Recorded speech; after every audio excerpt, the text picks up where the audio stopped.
Le président de la République se rend du 11 au 13 mai dans la région très sensible du Caucase. En pleine crise ukrainienne, la Géorgie, l'Azerbaïdjan et l'Arménie sont au cœur des tensions qui existent entre les Occidentaux d'un côté et la Russie de Vladimir Poutine de l'autre.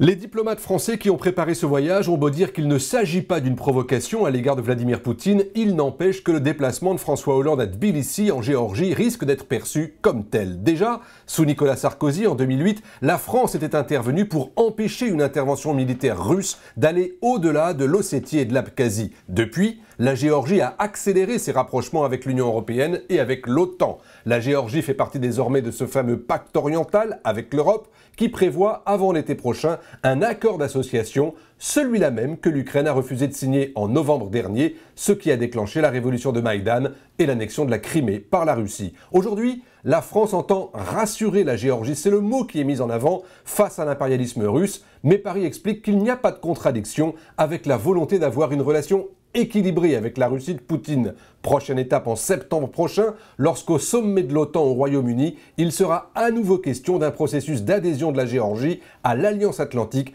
ce qui serait considéré par Moscou comme une déclaration de guerre.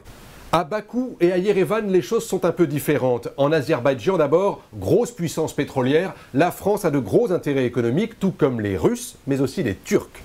Mais ces deux pays du Caucase sont au cœur d'une zone géostratégique. La France importe du pétrole d'Azerbaïdjan, un pays clé pour le passage des hydrocarbures de la Russie vers l'Europe et plus largement de l'Asie vers l'Occident. L'Azerbaïdjan fait également partie du pacte oriental avec l'Union européenne et même si les droits de l'homme y sont régulièrement menacés, l'Europe veut pouvoir compter sur la stabilité de cette région clé à proximité de la Turquie et de l'Iran. L'Arménie, quant à elle, a fait le choix de rentrer dans l'union douanière avec la Russie. À charge pour la France d'essayer de lui faire comprendre que ce cadre commercial ne nuit pas forcément à une relation politique forte avec l'Europe pour éviter de trop dépendre d'une alliance tous azimuts avec Moscou.